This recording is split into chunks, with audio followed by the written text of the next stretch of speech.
Arthur lived in the castle. He was a young boy. He loved to play. One day a stranger came to the castle. He had a long white beard. His eyes twinkled.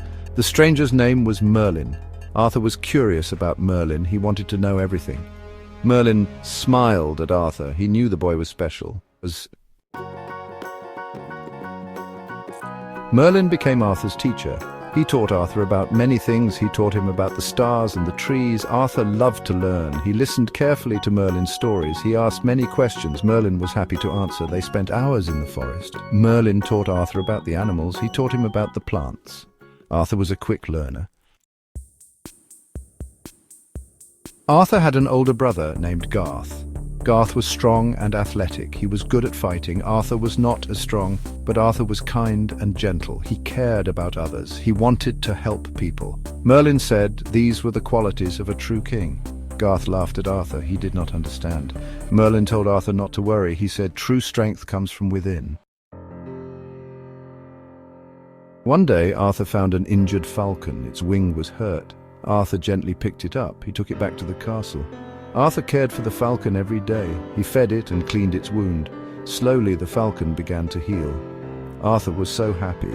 Garth thought it was silly to care for a bird, but Arthur knew all creatures deserved kindness. The falcon sensed Arthur's good heart.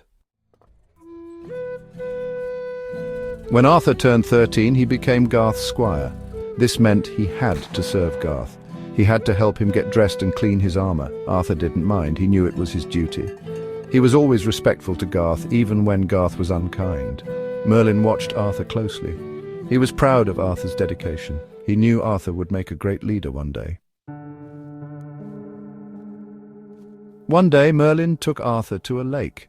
The lake was surrounded by mist. It seemed to shimmer with magic. Merlin led Arthur to a rock. There, sticking out of the rock, was a sword. It was a beautiful sword. It gleamed in the sunlight. Merlin said, "This is no ordinary sword, Arthur." Arthur stared at the sword.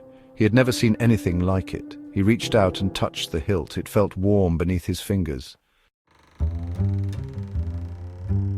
Merlin explained that only a true king could pull the sword from the stone. He told Arthur to try.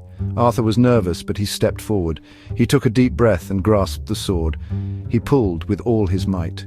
The sword did not budge. Arthur tried again and again. Still, it wouldn't move. Arthur was discouraged. He thought, maybe I'm not worthy. He looked at Merlin. Merlin smiled and said, "It's not about strength, Arthur. It's about courage and heart." Arthur closed his eyes. He thought about the people he wanted to protect. He thought about the kind of king he wanted to be. He thought about his lessons with Merlin. He opened his eyes and took a deep breath. He placed his hand on the sword once more. This time he didn't pull.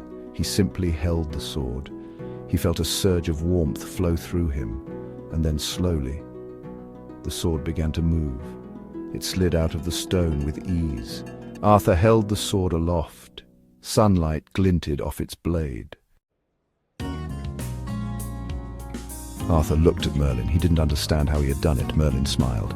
He said, "The sword chose you, Arthur. It recognized your kind heart and your brave spirit." Arthur was amazed. He realized that true strength came from within. From that day on, Arthur carried the sword with him always. It reminded him to be brave, kind, and true. Merlin knew Arthur would become a great king. He was proud of the young man Arthur had become. He knew the future of the kingdom was in good hands.